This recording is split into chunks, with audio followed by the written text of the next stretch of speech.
film sucks. Indie film sucks.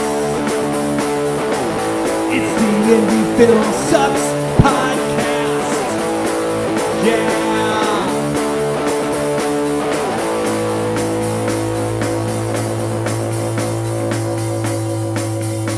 Coming at you from the mean streets of St. Louis, from a basement on South Broadway, the Indie Film Sucks podcast. Because indie film is, well, it's all about people abandoning you because, man, everyone bailed except for our guest tonight, David Kirkman. How you doing, man? I'm doing good, man. Doing pretty good. And thank you for having me. Oh, thank you for being here. Otherwise, I'd be sitting down here by myself. Man, apparently. Do a solo episode. Just take in those super chats from YouTube. Yeah, exactly. But yeah, if y'all have not listened before, this is the Indie Film Sucks podcast where we talk about the highs, the lows, and the in-betweens of true independent filmmaking. Mm-hmm. And you can find us on indiefilmsucks.com and Facebook, Indie Film Sucks, blah, blah, blah, blah, and all that stuff. So, yeah, you guys know the drill. You know the story. You know where to find us. Even if you ain't looking, you know we're there. So, tonight we have... What episode is this? Man, this is like 91, 92, crazy, 90-something. I don't know. Yeah, it's consistency for me. I mean, let's do it. That's all I can do is be consistent. Mm-hmm. But tonight we have Mr. David Kirkman, filmmaker extraordinaire, and I have to ask you the famous question, man. That is, what is your suck? What is my man? Let's see. There's so many, because right? And, I mean, like, like making a film or a short film, it's like, trying to do a small startup business and stuff, and you have to deal with all of the complications and whatnot that come with that. So I would say, like, the first part is just making sure. I don't like pre-production as much. Just like in general, I don't like pre-production. Really? Yeah. Man, I love pre-production because that's before everything's fully committed. I know. But I don't like. I mean, it's necessary. You have to do it, but like, it's not super fun in pre-production for me. I don't think. The fun part for me is production and definitely post when everything comes together. But like making sure people are there at the right time, and you're going through, the bit like contracts and things of that nature, and you got to get, all the organizational aspects of production together. It's cool. You know what I'm saying? It's cool, but It's not like, man, I'm so excited to do that shit. Like, I mean, but it means you're getting ready to start a new project. That is true. That's true. I mean, that's what keeps you going is the ultimate end of it, I guess, But I can also see that because we're in the middle of pre-production right now for our next thing, and it's like, dotting all the I's, crossing the T's, and then figuring out the stuff which is going to work, and then finding out what's not going to work, and then hoping something's going to work, and then making all the calls and all of that crap. So, I mean, I can feel you there because sometimes I dread that, looking at the list of crap you got to get done, and it's like, how many of these are going to pan out? Who's going to be the unreliable one who bails out on the thing that I need? Right, yeah. Trying to come up with a plan B, maybe. Plan C. Yeah. That doesn't work. If your plan A doesn't work. So, yeah, I think all those things, because you have to be, in pre-production, I feel like you have to be the most practical.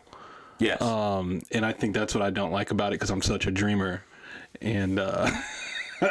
but you need it. It's necessary to house the dream, Absolutely. Yeah. So that's your suck, pre-production. That's my suck. I mean, that's fair, man. That's fair. Yeah. What's yours? Man, just everything, filmmaking. Mm-hmm. No, what's mine? Man, it depends on the day. It changes, but I would say scheduling and reliability. Scheduling. Yeah, scheduling's huge, yeah. Because, you tell people, 2 months in advance, hey, we're shooting on these dates, and are you good for those dates? And like, oh, yeah. And then when you get a week out, it's like, oh, I've got to go to my cousin's graduation. Like, what do you mean you got to go? Like, you knew about this for 2 months. Why are you bringing this shit up now? Because now I got to rearrange everything and use new math to somehow make this work. New math. So yeah. Yeah, do algebra. Exactly. And I can barely do basic math. Trust me. Yeah. No, scheduling is one of the roughest things for sure. I don't know how a movie could live or die based on the schedule, and you got to make sure that the location is, still locked in. If you're shooting outside, weather complications obviously is a big factor. And I shoot outside a lot. I shoot outside in nature a lot. So, you got weather complications, and you're always fighting against the sun, or maybe not the sun. Yeah. And then again, like, people don't have unlimited time. Everybody has lives and things of that nature as well. And so you got to be very realistic about that. So you're like, it's this balancing act of just of like, trying to be ahead of the curve and rush to get to the finish line, but not trying to rush your creative process either. It's such a crazy balance. I think really good filmmakers can balance them extremely well. Yeah, I agree. Extremely well. Because they finish it. They complete it. It's not too many. Every production has hiccups, but it's not too many hiccups, between the director and the cast and crew and stuff like that. I think those are the productions that, that's what keeps you going in the industry, about filmmaking, and gets you excited about it. Absolutely. Yeah.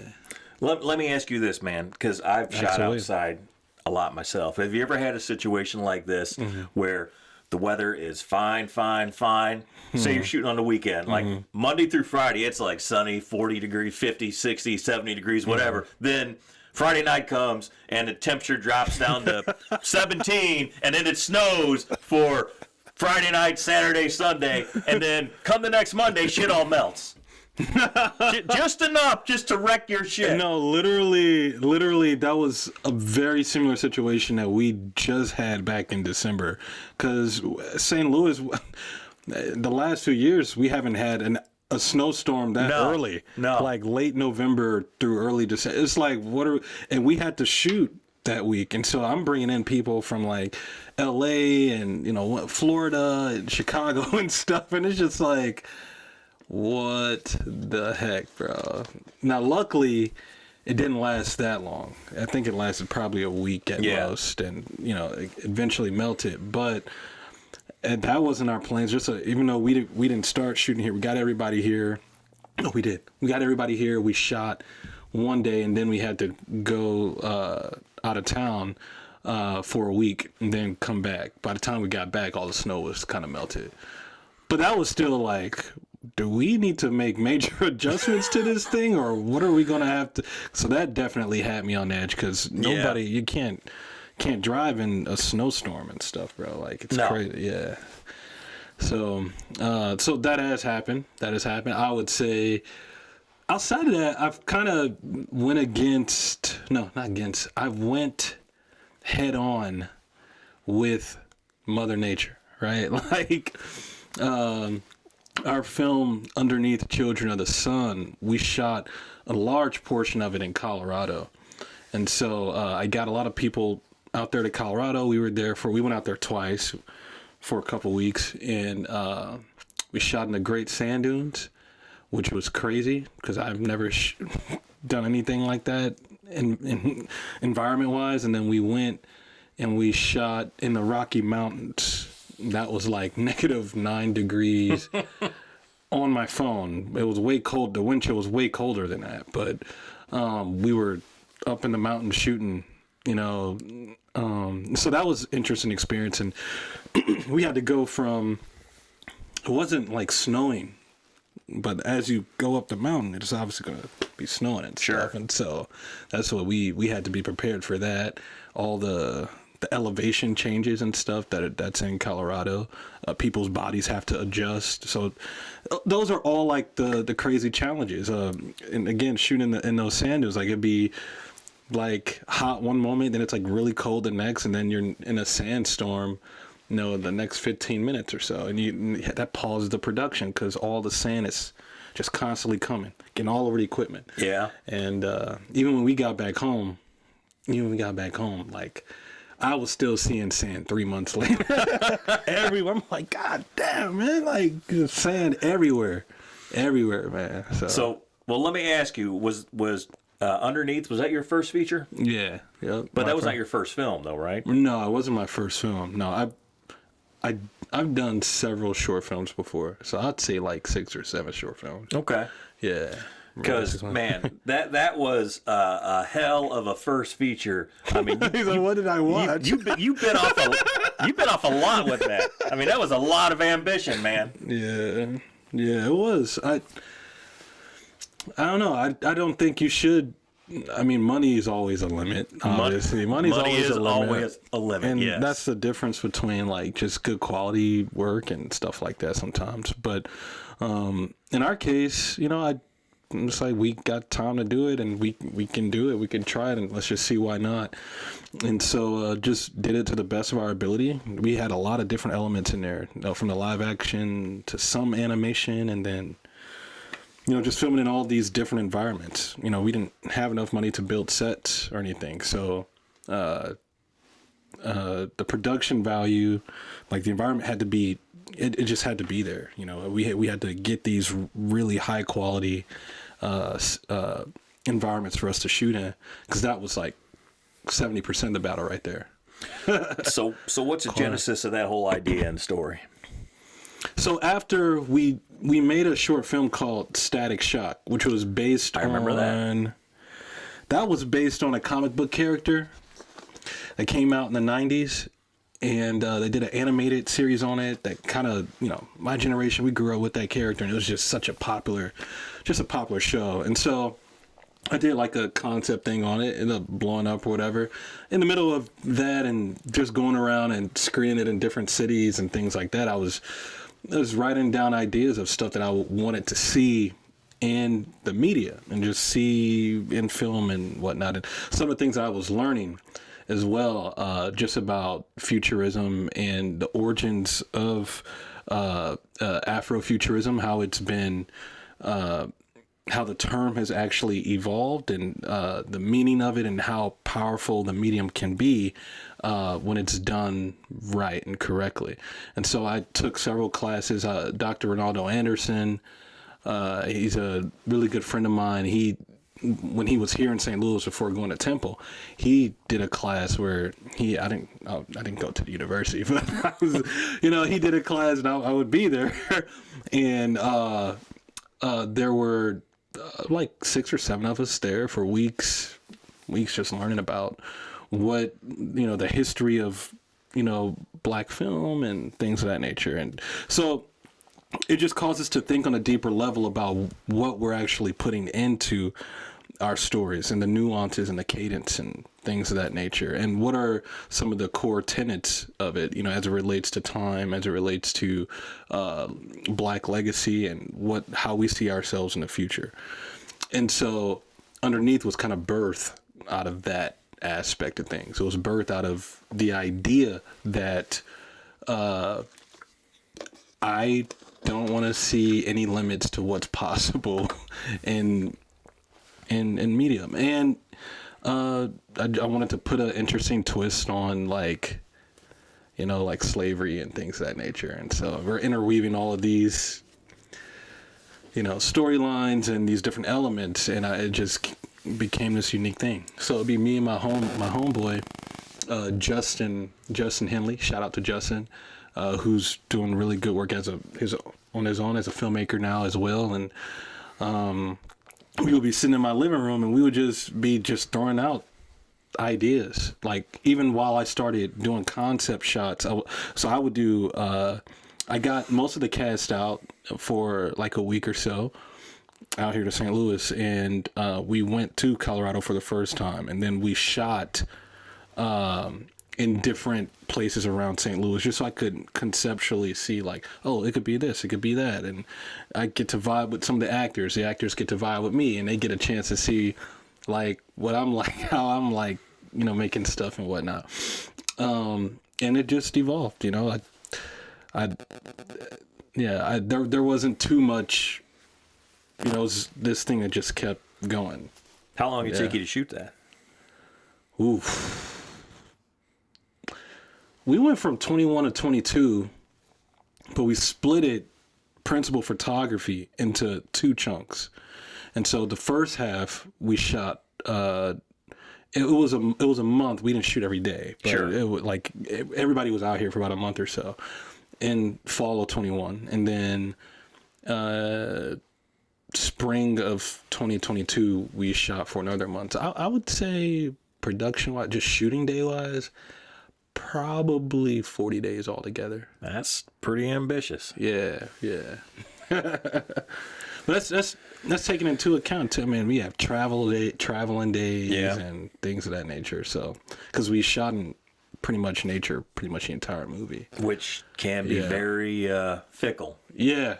Very fickle. You never know what you're gonna get. We went down to Garden of the Gods in Illinois. We shot there as well. That was like 90-degree weather. Yeah. So we shot there, and then we shot at the President Ulysses Grant Estate. We were the first production to shoot there, a narrative production to shoot there. We shot there for as much as we possibly could. That, they had real, that was some real history there with, slavery and things of that nature. And so that was very interesting for us. It was interesting for the cast to be in that space. And then it was so funny because some of the tourists would come because we couldn't stop Sure. that, but they would come and it'd be like, oh man, these guys are about to get a show today. Till somebody pulls out like some space sword or something. But they would stop maybe watching and maybe, oh, this is so interesting. Oh my God. Yeah, I've had similar things happen. But in our situation, well, multiple situations, like sometimes the public, they didn't give a damn you were making a movie and they just walk right through your shot or ride a bike right through your shot. Yeah. And you're like, or you're in the middle of doing something and they say, what are y'all doing? You making a movie? Like, what gave it away? The camera, the equipment, the dude with the microphone? Yeah. So hopefully you didn't have to suffer any of that. No, we didn't. I think they were amused, right? It wasn't like anything that was bad or anything, but they were really, because that doesn't happen all the time. No, it doesn't. Yeah, but they were really extremely supportive of us. And pretty much everything I asked for, they were like, yeah, hey, we got to stay till this time. And I was really good on time. I mean, there was only 1 or 2 days where I feel like we probably shot for like 10 hours straight or so. Oh, wow. But I'm usually really good. I'm usually, I try to shoot no more than 8 or 10 for sure. 8 hours a day. Were you happy with everything when it was all said and done? Yeah, I was happy. I mean, there's things I always believe I can improve on. Well, I was done with the movie in 23. So, it's 2026 now, so I'm like, wait, mentally, I'm just so far past the completion of that film. But I was really excited about it because I took it to New York Film Academy. And some of the legends in the Afrofuturists and Black sci-fi movement and whatnot, they were there. They were there. And they encouraged me, man. And they really liked the symbolism and everything that they were seeing. And so that was really cool. So yeah, I was really happy. It's really cool to see that it's doing the amount of views it's doing and all that. So you ended up releasing on YouTube, right? Yeah. And man, it's like almost close to 1 million views after less than a month. Yeah, we're almost a month now. Yeah. I mean, that's pretty good, man. Yeah, it's pretty great. I mean, that's really good. Yeah, and here's an interesting thing, and I know you could probably talk about this too, but we got a lot of offers from like smaller, middle people who wanted to take the film and stuff. Of course. That happens all the time, but I'm not necessarily willing to give up ownership in that capacity. And then if you're gonna not give me the film, I don't know. There's just there's a lot of weird, interesting practices in that particular in distribution. in that particular space. And I was just like, well, if it doesn't really make sense to me, why would I go in those directions? Yeah, it's like, You know what I'm saying? I'd rather just look. I was having some success on YouTube already, you see, and so I'm like, and the way that the industry has completely shifted in regard to not just streaming's one thing. I think everybody can cope with the idea that streaming is here to stay. Yes. And that's been one thing. But the consolidation of all these different companies. Now we have Netflix getting ready to consolidate with Warner Brothers. Yes. Or merge with Warner Brothers, excuse me. And Paramount, and all of the smaller companies that they engulf. And it's just like so interesting. Hollywood has gotten smaller. It hasn't expanded. Correct. And all these people have, the giants and stuff, they've moved out. Like fucking James Cameron lives in New Zealand. Like, and I've only been to LA one time ever. Ever. And I'm sure that's I'll be one back. time more than me. And I'm sure I'll be there several. But I'm just saying, like, the whole romanticism of Hollywood, that whole drape has been torn down because of the tools that we now have to be able to do it ourselves. The film studio, I wouldn't necessarily say is a dying entity, but it is an entity that has definitely shrunk. But also at the same time, because of social media, community has become much more of a thing. And so I think the new film studio is community more than anything. And the community that you build, the community that you are able to foster. Because if there's an independent filmmaker who, let's just say from their community is able to raise $250,000 on their own, right? And then let's just say they go around, they four-wall it. They go to different, they have theaters, private screenings in theaters and stuff like that. And they're able to recoup that money through that, and then also put it on digitally online themselves, and they're able to recoup their money. That's a success story to me. You know Absolutely. what I'm saying? That's Absolutely. Now, you got all the other stuff you got to deal with. You got to deal with either hiring a marketing firm or something, or you do the marketing yourself, or you have a set amount of funds that you can just put into the shit, or I'm sorry, can I curse on there? I didn't know. I was like, bro, I'm just like... You can curse as much as you want. No, and so it's just a different thing. There's more independent artists who are technically more successful, even financially, than even some studio people. And they have to wait to get... their stuff greenlit and whatnot. Sure. We don't have to wait to get our things greenlit. We could greenlight them if we want. No, I'm not against partnerships or anything. I believe partnerships is key. It's like the main thing. You need people. You need support. You need all those different things. But should that be the defining factor of you being successful and whatnot? No, not at all. No. Yeah, I mean, the game has changed so much, and in some ways, really bad. I mean, there's no doubt about it. It's harder than ever to make any money at independent filmmaking below a certain level.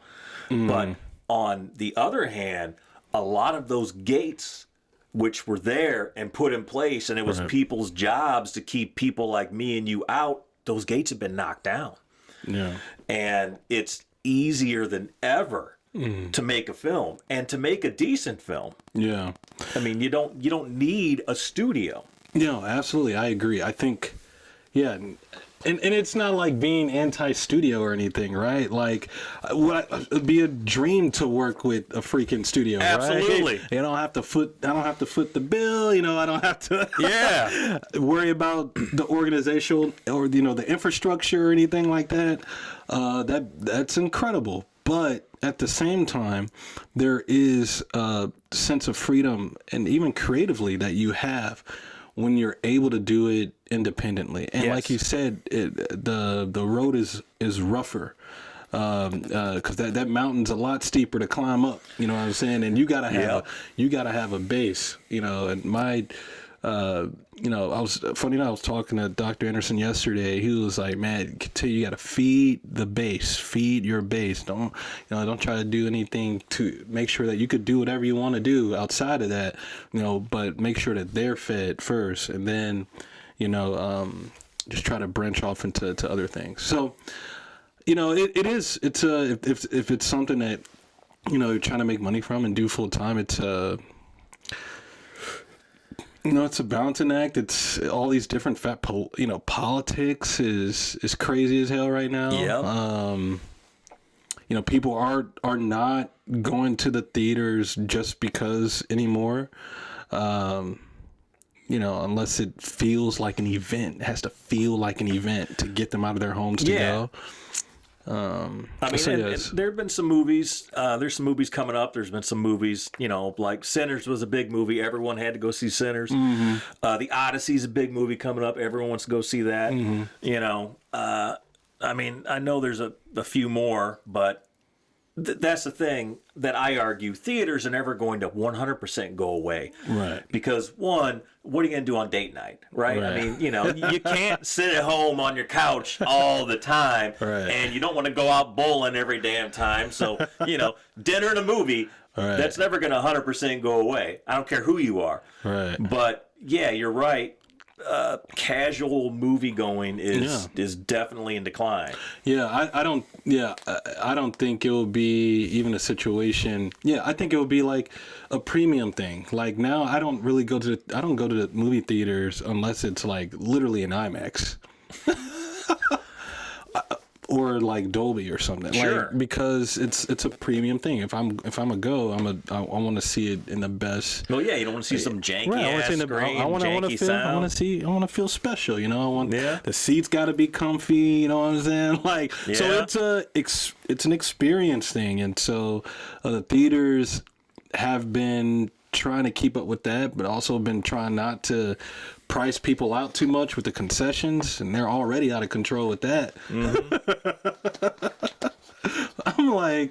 We went to go see Avatar. We went to go see Avatar for my birthday in December, and concession between me and my guy, the concessions between the both of us was literally like $35-$40 on top of the ticket. So we're paying almost like $100 just for to go to the movie. It's just crazy. And you're not exactly eating, top tier food. Not getting like a steak and shit. You're getting like a hot dog, hot dog and some nachos. You know what's funny? Okay, fun thing, bro. Okay, I haven't been to like a dine-in theater yet.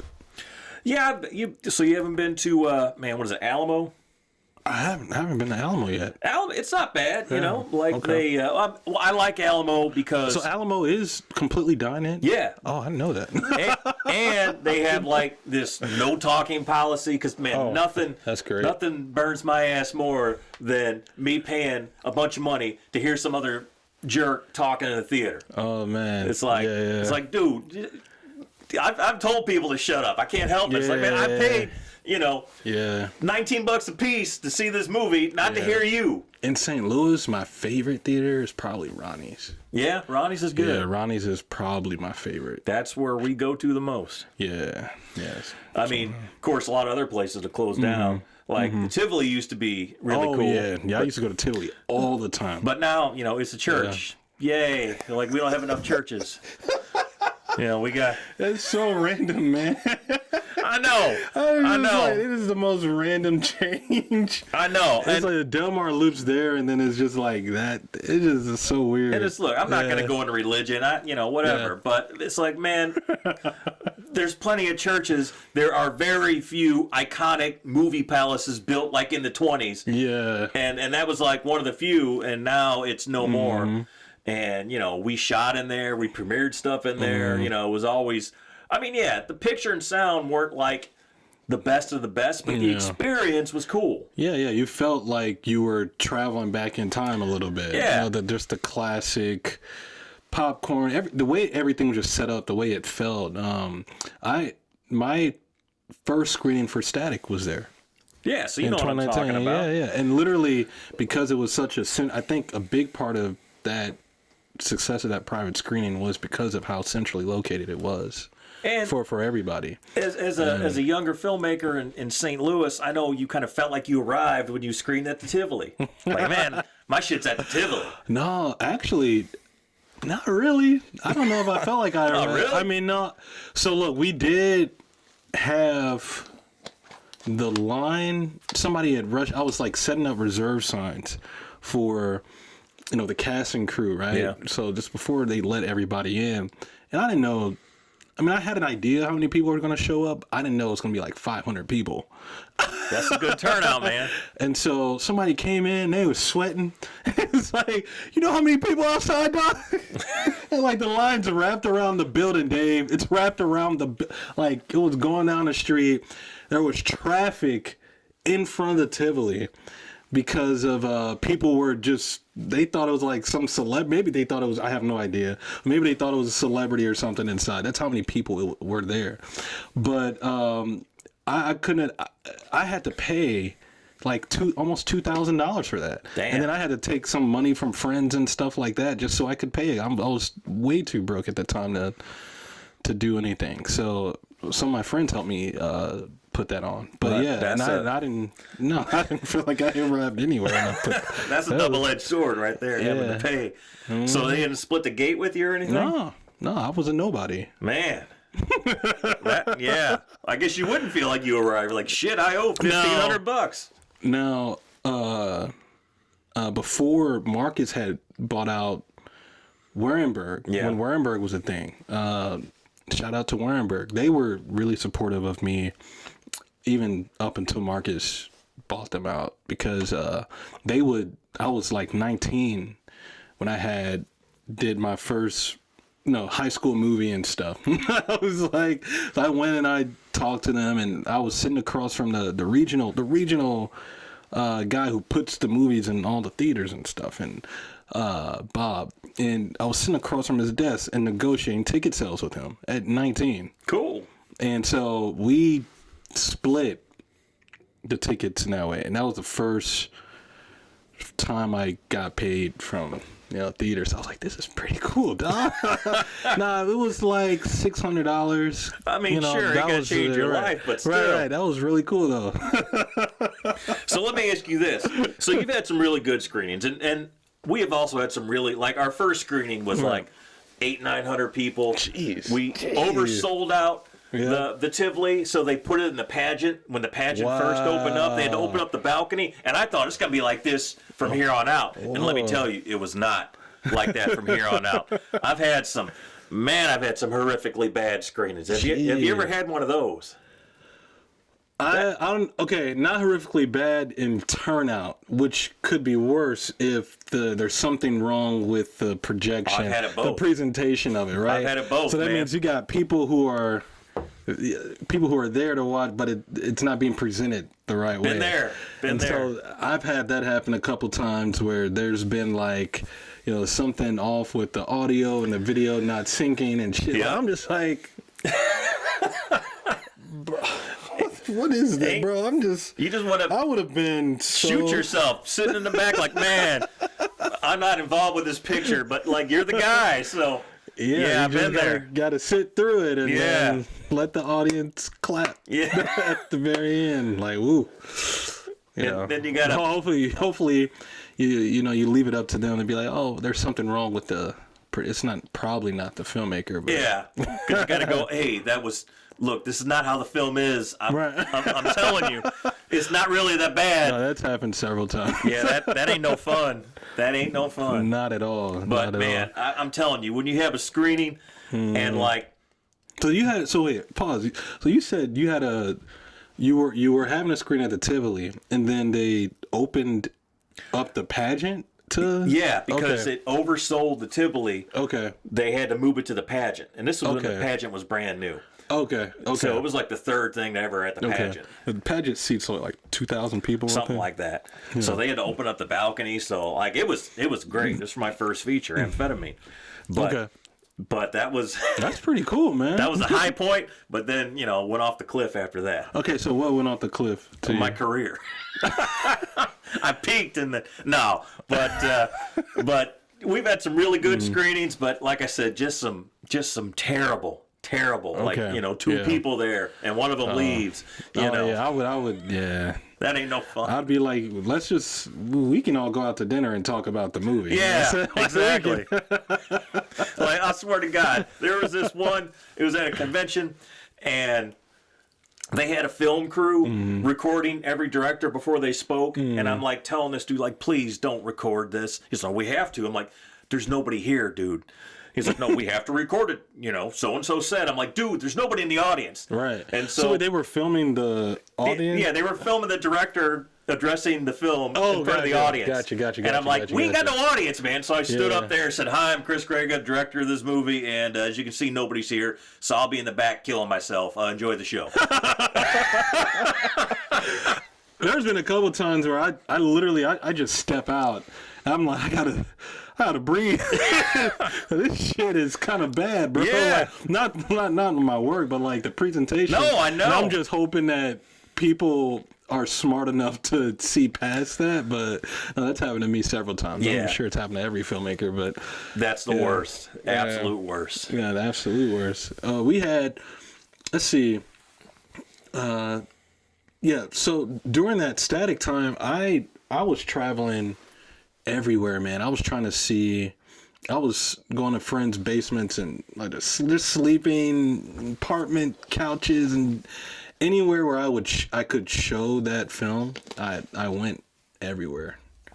Anywhere people invited me, comic book shops, I was showing it in comic book shops, showing it at universities. I went across seas and showed it in Germany, in London.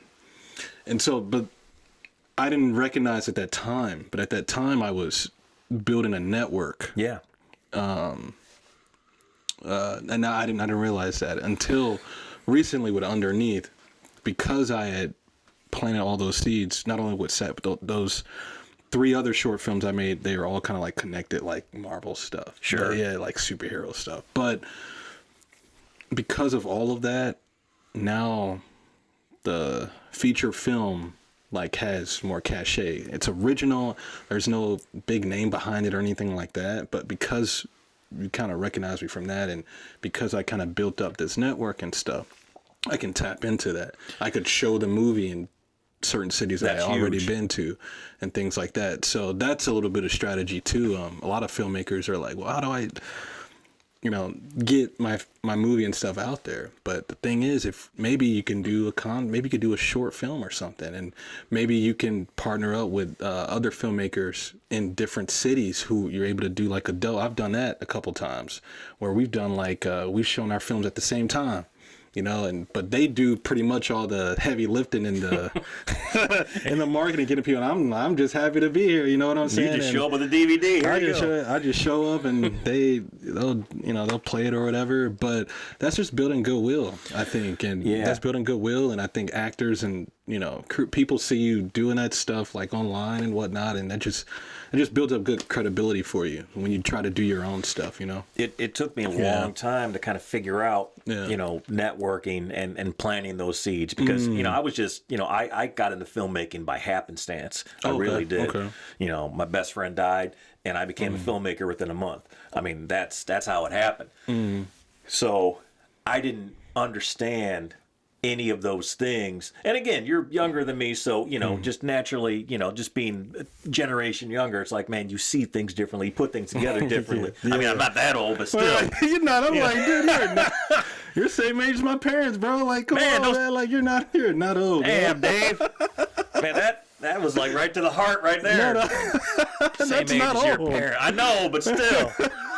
Like, we should be contemporary. Right. But creatively. Yeah. Creatively. Creatively. Yeah, there we go. I mean, I'm young at heart, but I'm just, all busted up. But anyway, no, just not understanding how that works, that is more important than your next project or your big idea. Oh, 100%. It really is. I 100%. mean, because, big ideas are always going to come. You'll always come up with another big idea. But like you said, that networking part, like doing that so that you can, especially on the independent level, you have to. Yeah, 100%. I mean, another local guy who I see doing that really well is James Dean. Okay, yeah, I've heard of James Dean. Yeah. He's making, man, what is it? My Blade Is Your Salvation. He's currently in production on that. That's like his 4th feature. And he just keeps that's dope. building the network and building the network. And, Okay. you know, and that allows you to do so much more when you got that network. 100%. And I mean a network outside of your hometown. Oh, yeah. Right? Yeah, you have to. Like being St. Louis famous, you know. Yeah, that's nothing. Yeah, that might get you a discount. Most of my audience isn't even from St. Louis. And that's the way to do it. And there's another local filmmaker, dude, who started maybe 10 years before me, but we're the same age. Actually went to high school together. Eric Stanzi. Okay. And he's a kind of a horror genre filmmaker. Okay. And I've told this story many times. Just like you. Just man. I mean, just like. Well, you do a lot more diverse things, I think, right? Yeah, I mean. But your emphasis got to be like horror. You know, at this point, it's kind of shifted there. But, Okay. I mean, so it's a recent thing.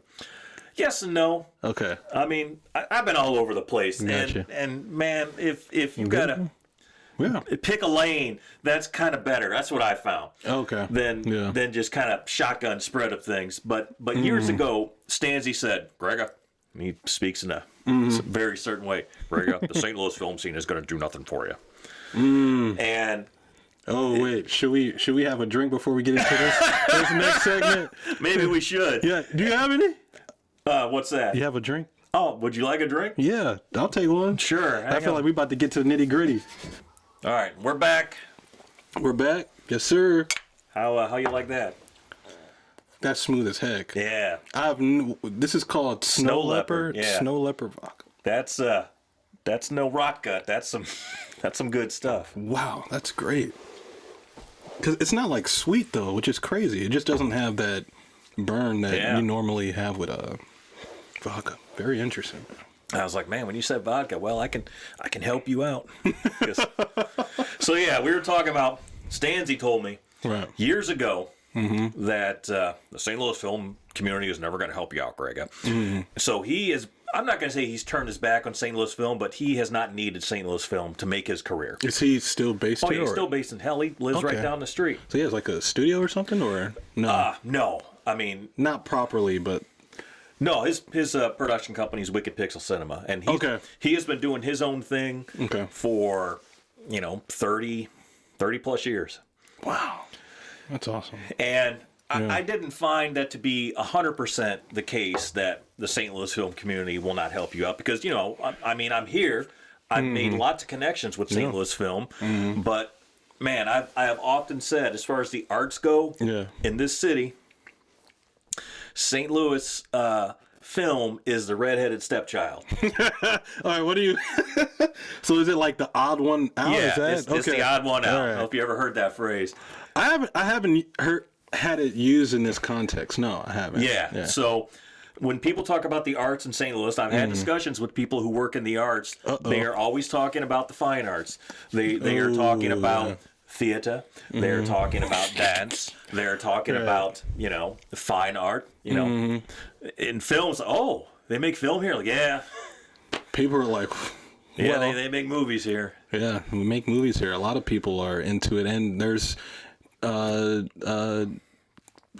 crew members who do just film stuff. Yes, and there are actors who do they do theater too, but a lot of them have an emphasis on film stuff. And so it is interesting. I mean, St. Louis does have a lot to offer. I will say that in regard to, I don't want to make this sound like some kind of weird rant or anything, but KC, I would say, has a much stronger film scene. I've heard that. No, it 100% does. Also, they have, on top of the Missouri State tax incentive, the city itself has tax incentives as well for independent filmmakers. Man, which is really cool. We're lucky we get anything in the city of St. Louis. Like, I don't know what we pay the city taxes for, because, man, police, fire, potholes, I mean... our population is on the decline. Yes. People are leaving in droves. I think we had one of the largest dips in population in recent memory, only second to like Detroit. and Detroit's on the come up now. My Lions hoodie. But, I like losers. What can I say? And Detroit's on the come up now, and so it is interesting to see the city itself. The way I've been talking to a couple people. I don't want to say politicians or anything, but people who can like do some stuff, right?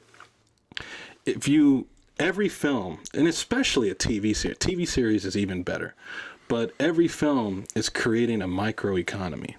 Yes. Right. And so you have someone who wants to make a movie like yourself, Chris. You go out and then you get, get some investment money. And investment money, you got to hire people. And you're hiring people from this amazing thing about film that music doesn't always do. But filmmaking, you're hiring people from almost every trade, you're dealing with actors. You got all these. You got the cinematographer. You got a gaffer. You got carpentry. You got people who. You got the catering aspect. You're putting people in hotels. You see what I'm saying? So the hotels are affected. If you're bringing people in, they're spending money right there in the city. I mean, yeah. You know what I'm saying? So it's like it is a revenue generating thing, and I wish people would see that from that aspect a little bit.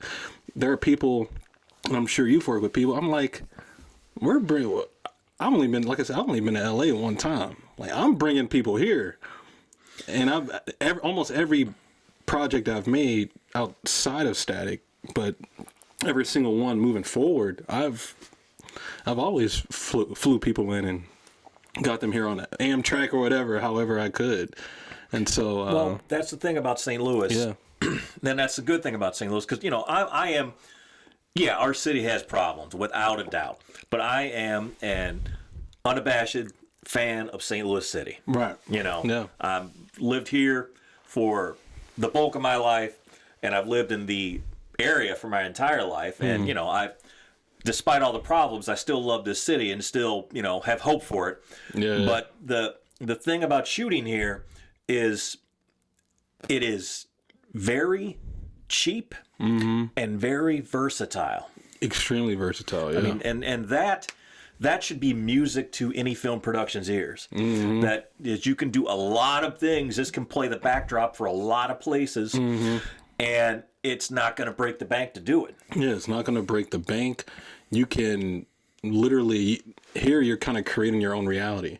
I go to a different bigger market and bigger city, I have to play by their rules on how to get things done. But here, I get to create my own set of rules and how I would like to run things and whatnot. It's really cool. And people, businesses and whatnot, they want you to shoot there. Yes. They want you to go, hey, you making a movie, dog. Man, yes. I always wanted, yes. Man, come on. You know what I'm saying? Like, that's the kind of support. So, just the people who live here, right, in our hometown, man, they're supportive. I think these are, I can't say, I've never had an instance where I haven't really been supported in the city of St. Louis, outside of other institutional things. But the people themselves, they always showed up to support. And however they can contribute, people will always contribute. I've never had that. And I think that's what Stanzi was talking about, and I don't think he was wrong in that aspect. The institutions, the official institutions surrounding film in St. Louis and in Missouri have never been that supportive of independent production.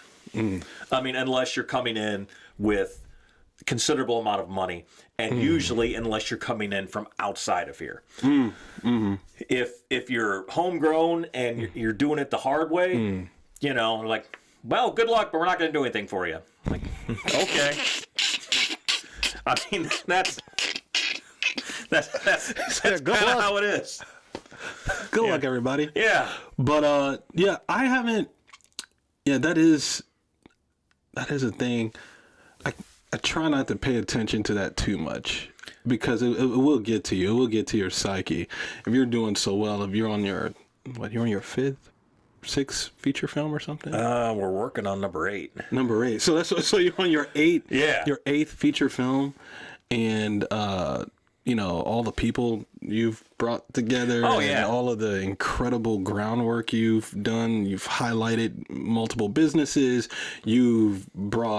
I'm sure you've brought cash to, the contract workers who worked for you as well. Like you pay, a little bit, but I mean, you pay them. They got some kind of business. They got something out of it for their resume to go on IMDb and things of that nature, like a whole movie and stuff. So I'm like, you're supporting by you just doing what you're supposed to be doing, like you're supporting everybody else who's on your project, because their dreams are attached to you just simply completing what you set out to do.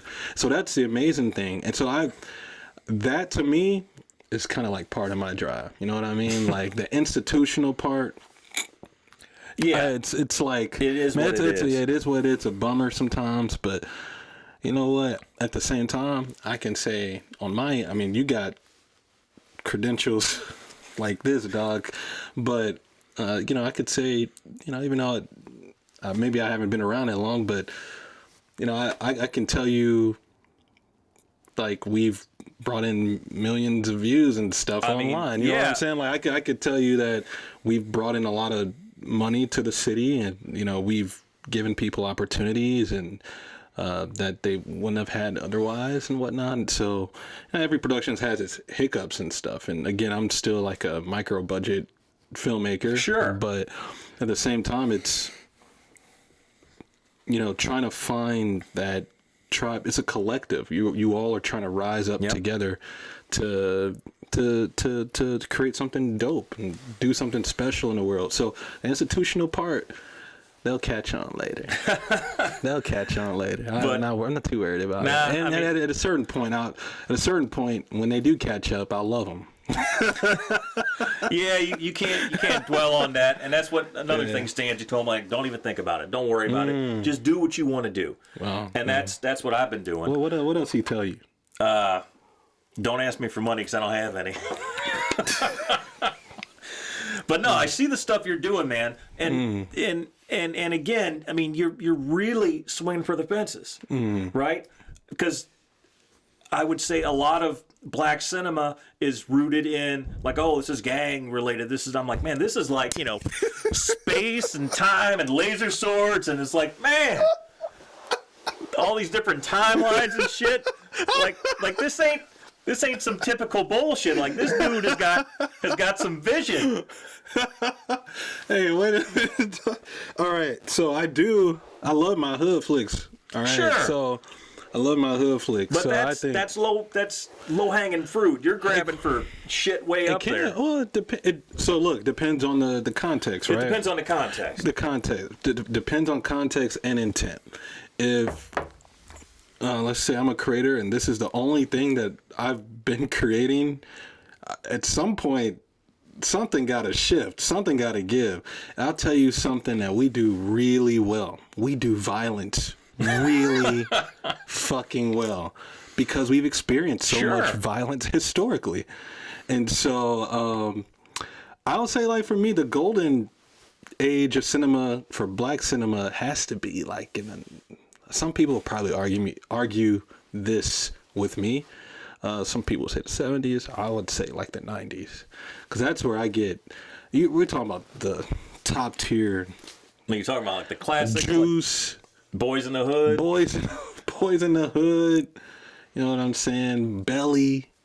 I Paid in Full was 2002, I think, but that's like my favorite one. Do the Right Thing too. That was 89. That was 89. But there were so many, man, and the intent behind a lot of those films, they were made with quality. Yeah. They were made with, they usually typically had broader, greater messages that they were trying to say amongst all of the noise around it.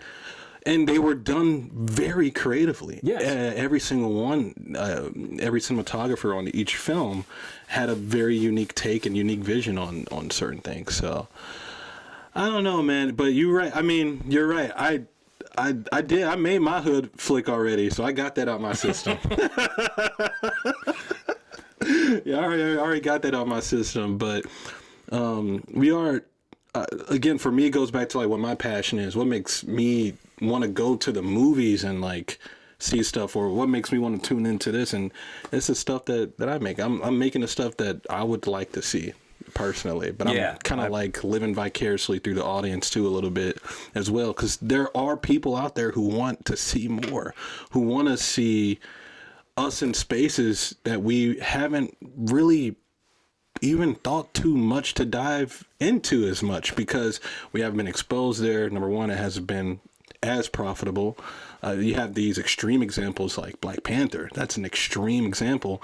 That's a part of the Marvel Cinematic Universe. Sure. You know what I'm saying? So and then you also have Sinners. Like Sinners comes out and it does its thing as well.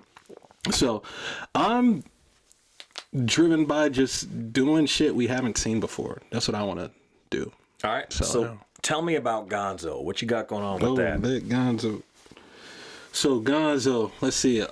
Gonzo is a series that essentially follows two college students in the early 2000s. I was very much inspired by the battle between like Blockbuster and Netflix at that time. And I came across this statistic that said that black people only make up like, I think it was like 4% of the entire tech industry. The entire tech industry. And I was like, that's insane. Now, granted, we only make up 13% of the entire U.S. population. But when I get online, when I get on social media and stuff like that, like, there's a lot of us who are shifting culture, who are setting trends, and doing all of these amazing creative things. But we're not necessarily the brains behind a lot of these platforms. And so I wanted to see a show or experience a story where that was a thing, where we were the brains behind it, and we were very intellectual and very smart and very cool at the same time. And the thing that they're building is essentially being able to watch movies and TV on the internet in the early 2000s. So I ended up going to Houston as a result of showing Underneath a couple years ago. And I'm sitting at this table. And at this table, there's a brother who can't be no more than a few years older than me. And how old were you at the time? It was 2 years. I had to be like 27, 28. And we're sitting at this table, blah, blah, blah. Everybody's networking. It's this kind of networking event, I guess, or whatever. And so I'm talking to him. He said, yeah, I work for NASA. And I've been working for NASA for the last several years. And I do like software. I'm a software engineer. And I'm like, you what? And this is at the time where I'm writing like I've already completed writing the first couple episodes. And so I'm there and I'm sitting there I'm like, this is the reason. I know the networking thing is cool, whatever, getting this little award or whatever, but like, this is probably why I'm supposed to be here. And so we ended up connecting, and I ended up he shared some things with me, and then I ended up getting, him to talk to a couple of the main actors, see what was it like to be a young black software engineer in the early 2000s, and to be in such a field where even like your parents and whatnot can't even see like the internet being this viable thing, right? And so it was incredible. And Gonzo, that's essentially what Gonzo's about. But yeah, I mean, it has all these other different kind of layers as any really good TV show should. Sure. And one of my favorite TV shows is like Succession and things like that. And so this fake company that is rivaling what the teens are working on, what they're working on, they're trying to stop them from releasing it as much as they possibly can. And it's just very interesting, like corporate shit. So is it done? Is it released? It's done. I'm working on just like sound mixing right now. And so I'm going to start taking that around probably April or May. How many episodes you got? It started off as like 6 or 7, and then I condensed them down. It's just like a 4-part series, but they're like 40 minutes a piece. So what's your what's your goal with it? We'll see. We'll see. I mean, there are some things that are lining up right now. I just have to be open to see where, what would be the best possible outcome for it.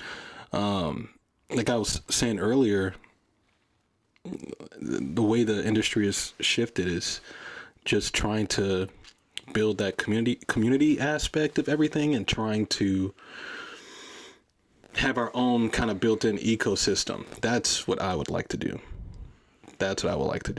And so if we'll see. I mean, we have a couple big screenings coming up for it, but cool.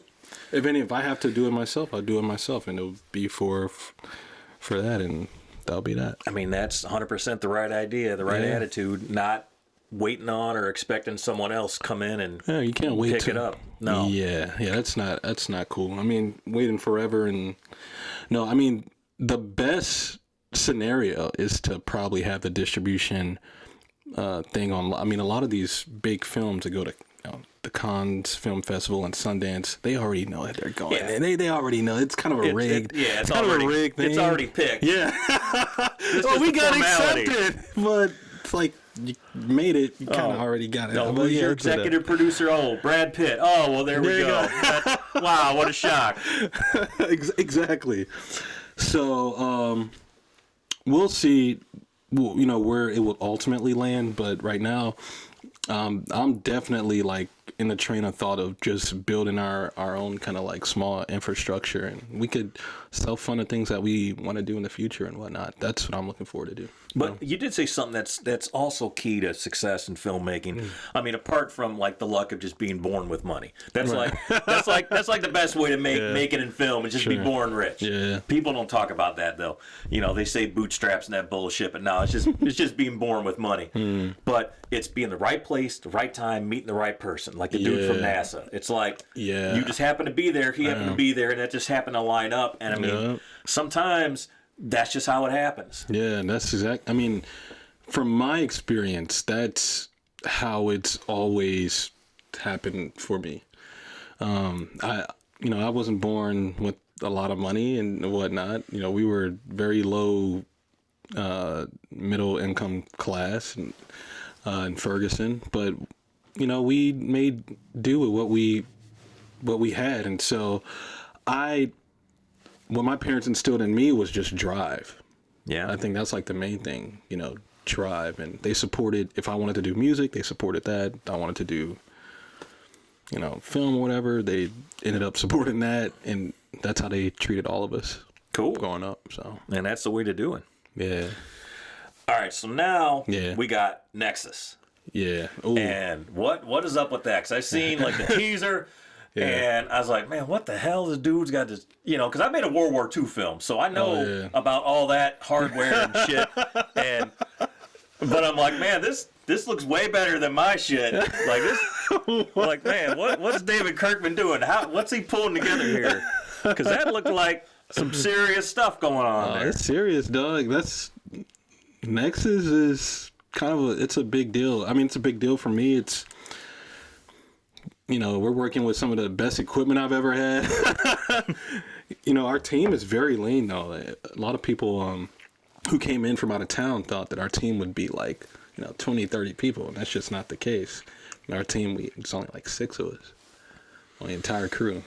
And we're making that thing go, you know what I'm saying? And I'm doing the cinematography, so that makes the job a little bit easier. Well, in some ways. In other ways, it's annoying. But so we ended up going to shoot on a military. I can't say, but we ended up going to shoot on a military base, and they were very supportive of once I told them what the concept of the film was, and that there is a Nazi, World War II connection and stuff like that, and we went there for about a week and a half or so, and we were lodged in the barracks. Felt like some Stanley Kubrick thing, and it felt very surreal because I'm very aware that this does not happen every day. How did you pull that off? it's a weird, strange series of events. Okay, so one of my good friends worked in the National Guard, and he knew a few people. Once I told him about the story, and then they told somebody, that somebody told somebody, and that somebody told somebody else. And next thing I know, I'm in a group chat with like military people, and explaining to them what's going on and that kind of thing. And through the grapevine, we just made it happen. So me and a couple of my producers, we went out to the place and scoped it out for a day or so, and we got some of the history of the place. And then this is not in the state of Missouri. oh, it's in Missouri. Oh, really? Yeah. That's cool as hell, man. Yeah, so obviously they've never had a movie shoot there or anything like that, not even remotely close.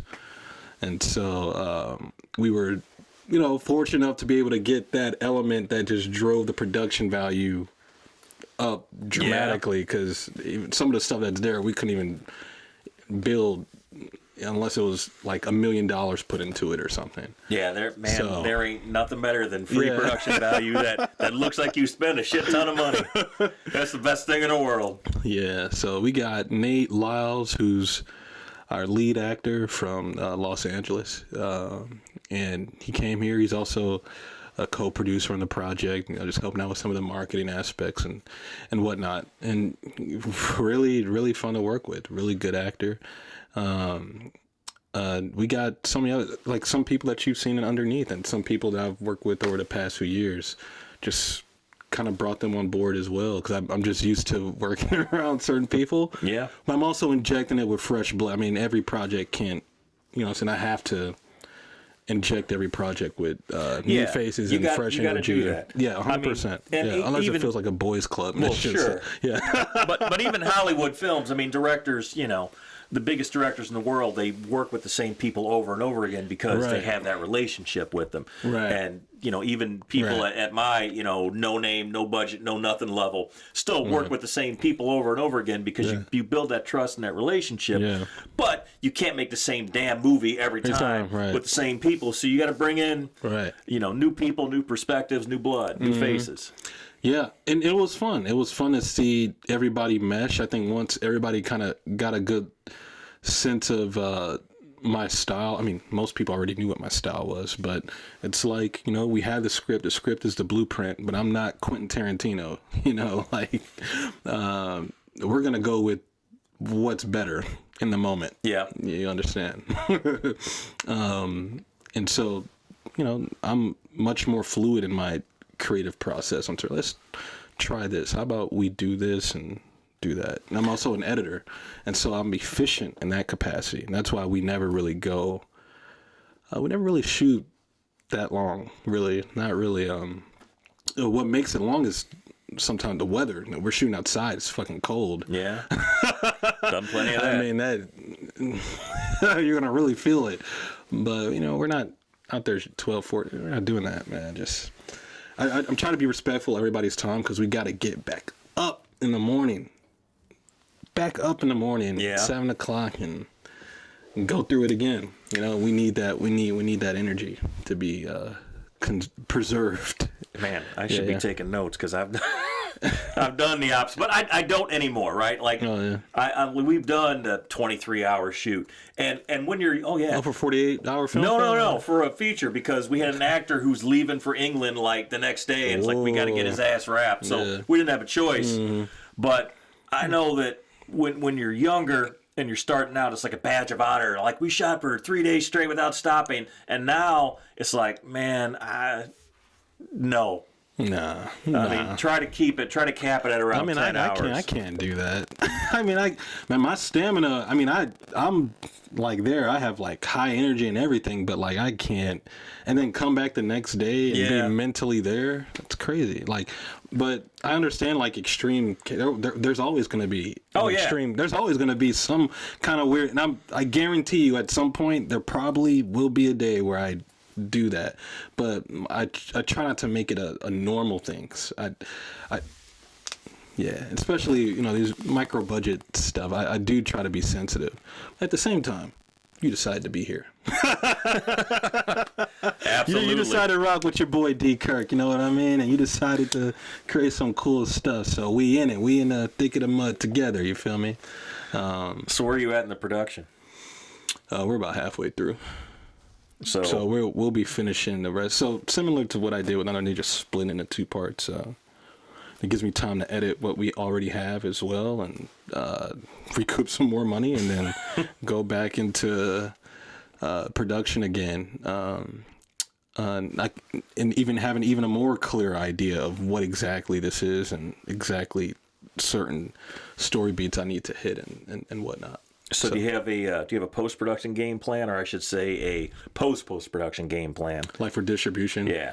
Yeah. Well, I know we want to premiere it internationally first, and so that is 100% going to happen. So I just got back from Amsterdam.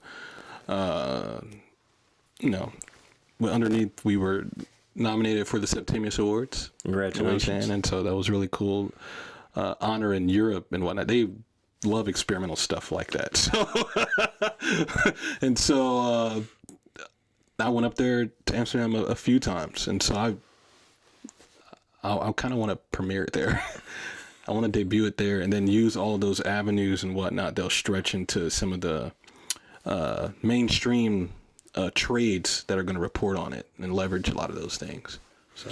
See, man, we're lucky. And then work our way backwards. We're lucky to go to Granite City, man. That's where I'm at. that's where I'm at. You're going to Amsterdam, shit. No, these are one-off plays. I'm not going there all the. I mean, these are like. I don't want to make it seem like this is happening like every week or something, but 90% of the stuff is shot. Not 90. I'm lying.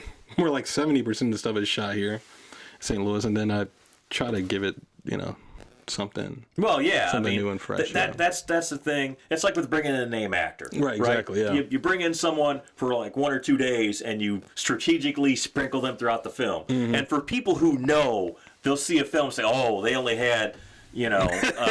John Goodman for 1 day because he's only in these scenes. But for your average filmmaker, right. They'll be like, "Oh wow, they got John Goodman in the movie." Right? Yeah. Exactly. That's like pretty top tier. Have you ever worked with a big actor? Biggest was Bill Moseley. Bill Moseley? Yeah. Okay. Do you know who Bill Moseley is? Mm-mm. That's why I was like, okay, let me think. He's a big horror guy. Texas Chainsaw Massacre 2. Like the original? Yeah. Okay. Devil's Rejects, 3 from Hell. Okay. So, but big in the horror scene. Oh, huge in the horror scene. Okay, so that's going to be... Yeah. So that's a smart move then. Yeah, that's why he was the biggest dude we put in Red Nighted Skies, our last film. Oh, that's excellent, man. That's excellent. I don't know if there's...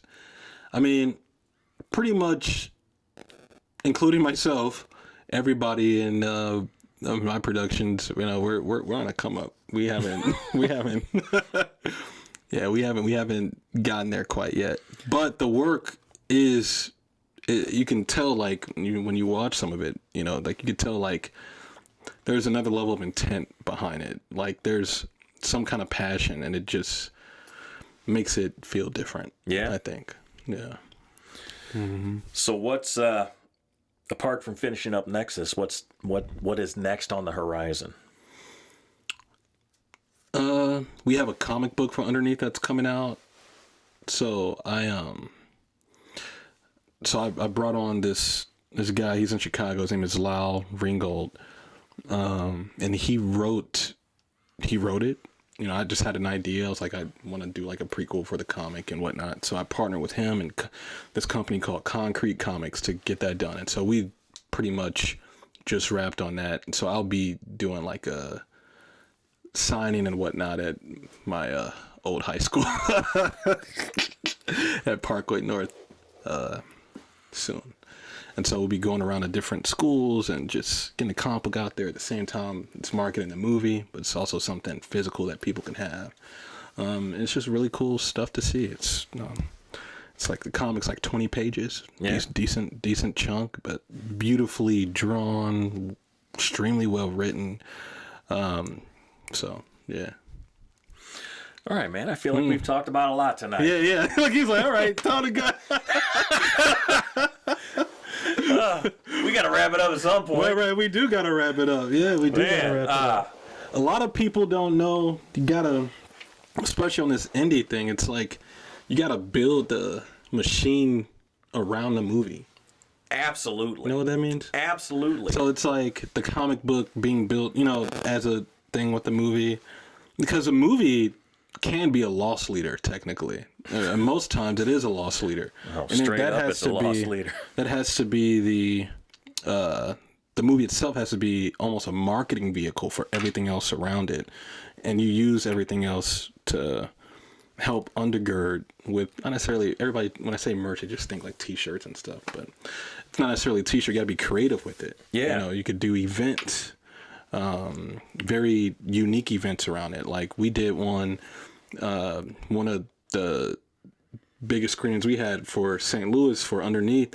We had like a live orchestra. We had models walking around, and at the Grandale Theater, they were walking around in the, some of the wardrobe and stuff that was in the movie and whatnot. So we made it like an experience for people to have outside of just like a regular like movie premiere. See, so go ahead. The marketing for the film is more important than the film itself. I mean, I'm not saying the film isn't important, but for the success of it. For the success, it absolutely is. Mm-hmm. And I use this as an example all the time. Mm-hmm. Everybody knows McDonald's. McDonald's doesn't need to have another commercial. Every motherfucker out there knows the Golden Arches. Right. But they still spend millions of dollars to keep that in front of people. Yeah. And that is the real secret that a lot of filmmakers don't understand. It's not the movie. It's like, this is my passion. Nobody cares about your passion. Nobody cares. What you want to do is get you out there. And I hate even saying your brand, your marketing, your all, but that's the truth of it. Yeah. You have to have that. You have to build that. And if you don't, nobody's going to find your film. Right. Yeah, you do have to build. You have to be consistent at it. And just enough to not annoy people. Yeah, to unfollow that's the other key. You don't want to be spamming people. You actually have to be creative with the, some of the marketing aspects. I know, like, I've made an intentional change on social not to, in the last couple of years, not to post as much, like, personal stuff online, right? And so, because when people come to my page and stuff, I want them to immediately just be attracted to, like, the projects and stuff and not all the other side quests and shit that I'm trying to do. But all that's important. Like you said, like consistency is important, and somehow, some way, in my experience, with that combination, and if the project is appealing to whoever the target audience is, you'll get something out of it. You'll definitely get something out of it, for sure. I think there's always a big win somewhere. Hopefully. Hopefully. Or, you just keep, trudging through the mud like some of us do. That's the thing. You got to be willing to get in the mud. Well, yeah. And a lot of people don't want to get in the mud. No. You're telling me it's your second time acting in something and you're trying to get paid like fucking Denzel Washington. I'm just like, this is crazy, bro. I thought we on to come up together. You ever heard of Ronnie Coleman? Bodybuilder Ronnie Coleman? Yeah, actually, so the actor and the main actor in GONZO wanted to put like a poster of Ronnie Coleman in like his dorm room or something because he wanted to like be like a body. I was like, we're not doing that. Well, see, Ronnie Coleman, he said something that's very true. He said, everybody want to be a bodybuilder, but nobody want to lift no heavy ass weights. And that. You can take that and apply that to everything. Yeah. And that's the truth. Yeah, that is true. Everybody wants to be a bodybuilder, but nobody wants to lift no heavy ass weights. That is true, man. And if you want to be successful as a filmmaker or whatever, you got to lift them heavy ass weights. Yeah. I mean, that's 100%. Just how it is. Yeah. Yeah. And if you think of yourself as more like I said, if you think of yourself as a small startup, you're able to wrap your head around it a lot more. It seems less daunting that way, as opposed to coming from just the pure passion aspects of things. If you can wrap your head around, oh man, I'm like mini Steve Jobs in the garage, I'm trying to build this thing out. Then it becomes a little bit, in my mind at least, it kind of clicked to me. Oh, it's a lot more manageable. Yes. because coming at it from pure passion will just get your shit wrecked. It will. It'll, 100%. It'll wreck your pocketbook. It'll wreck your life. It'll wreck your relationships. Oh, yeah. And I know, because that's where I started. Yeah. I've wrecked all that shit. Yeah. But, yeah, man, thinking of it like a startup that's pretty wise. Yeah. So. All right, man. Well, we're gonna wrap it up. Yeah. Cause we've been talking for a while. Yeah, we have been talking for a while. He gotta go to bed. I know. Something. No, but it's something. yeah, man. David Kirkman. Really, really impressed with everything you're doing. I think you're doing everything the right way, the smart way, and I mean, it is paying off. Big time, I think, and it's only going to get bigger and better for you. Yeah, appreciate it, man. Where can we see your stuff at? Right now, I guess now that Underneath's out, pretty much everything on my YouTube channel. So you just type in David Kirkman on YouTube, and all of my work will come up. Literally everything, even the feature film. So. And join some of the nearly million people, could be past 1 million by the time this airs, that have seen Underneath Children of the Sun. I don't know. It kind of slowed down, so we'll see. Hey, man, you're still doing better than me, but that's a real low bar. Always downplaying yourself, dog. Come on. All right, man. Well, I appreciate you coming on the show. Yeah, thank you for having me, Chris. Yeah, appreciate thank you for being here, because, we talked about what we always talk about, which are the highs, the lows, and the in-betweens of true independent filmmaking on the Indie Film Sucks podcast, brought to you by 88mm Productions. We're on indiefilmsucks.com. Send us your movies. We'll review them. Nice. Blah, blah, blah. Anyway. Nice. He's going to review Underneath. Hey, you Man, he was like, this is too many timelines, dog. It's just, God damn. Broke my brain. What the fuck? Where'd they get that desert shit from? Right. All right, good night, everybody. All right, good night. Indie film sucks. Indie film sucks. It's the Indie Film Sucks podcast. Yeah.